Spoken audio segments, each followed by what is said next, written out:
Volvo just drops this global debut and basically says, nope, we are still going full throttle.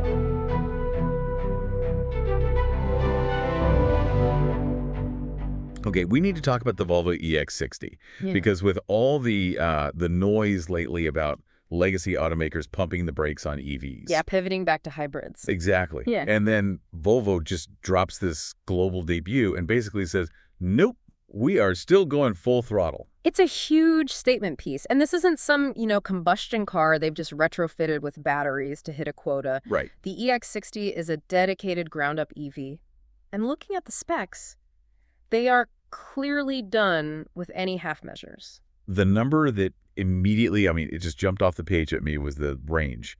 Over 810 kilometers on a single charge. That's a massive figure. It is. Now, that is WLTP, so obviously real-world driving in the winter is going to look different. But even so, for a mid-size SUV, that's incredible. It absolutely is, and it puts them right at the top of the class. Yeah. But you have to look at how they're doing it. Okay. To get that kind of range, they've put in a 117 kilowatt-hour battery pack. That is just a huge slab of energy storage. Which usually means a huge slab of weight. I'm guessing that's why they made such a big deal about megacasting in the manufacturing notes. Exactly. You can't just bolt a pack that big into a standard steel frame without totally ruining the handling. So with megacasting, think of it like a die-cast toy car instead of a complex Lego set. They're casting the entire rear floor as a single aluminum piece.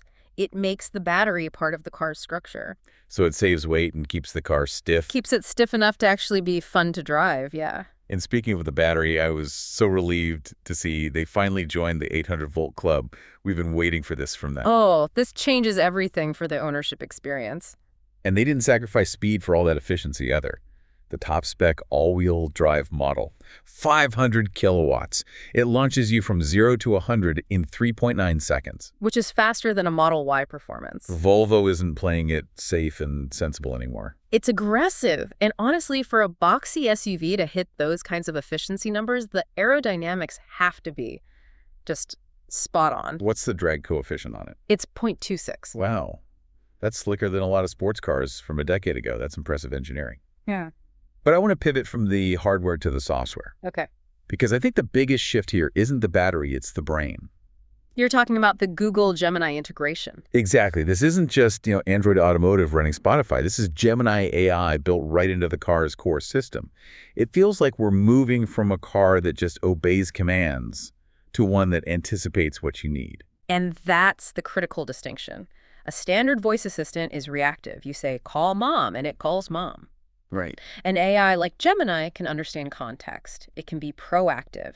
It might notice a pattern in your calendar or in the vehicle's diagnostics, and then suggest things before you even ask. It turns the car into an active agent, not just a passive machine. And that pairs so well with the interior vibe, too.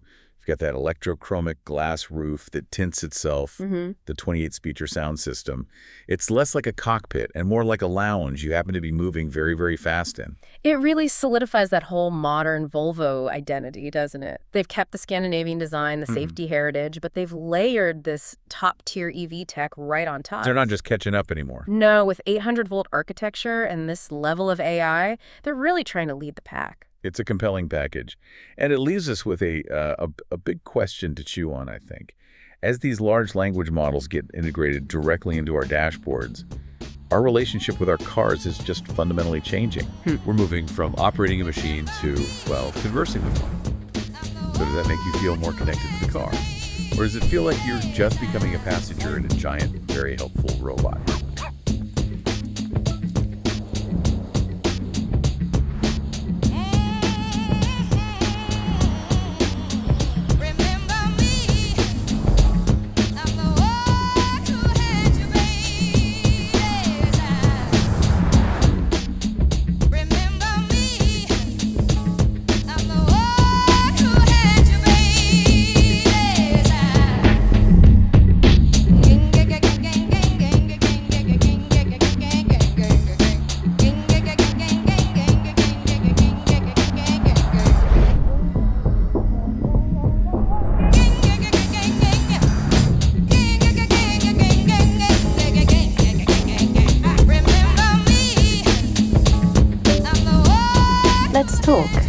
What can I do for you?